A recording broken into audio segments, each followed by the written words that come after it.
First Kings 6 and 7, 480 years after Israel came out of Egypt, Solomon began to build the temple. It took him 7 years. This was a place to worship God and come into his presence through sacrifice, which was a prefigure of Christ. But it was never intended to limit God's presence to this place only. We need to get outside the four walls of our churches in the presence and power of Christ.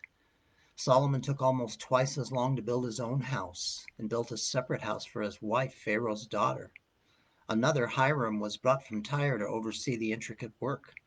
Two pillars at the porch of the temple were named by Solomon. Jachin he shall establish, and Boaz. In it is strength. To enter into true worship, we must come knowing that God has made the way for us to come through Christ. He has established this holy way, and there is no other.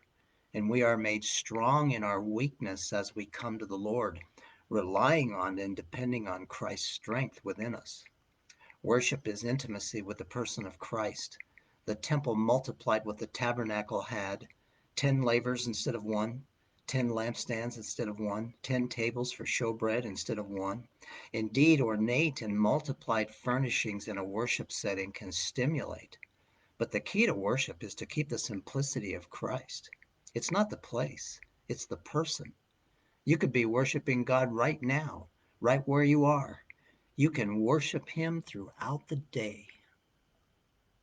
Luke 20:27 through 47, some Sadducees who did not believe in the resurrection of the dead laid out a hypothetical scenario for Jesus, saying a man had died, leaving his wife.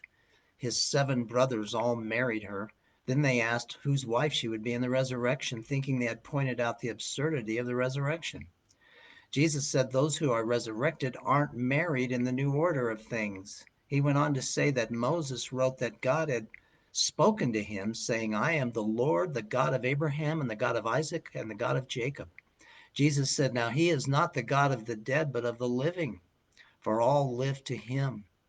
All people will live forever, believers in the presence of God and unbelievers separated from God.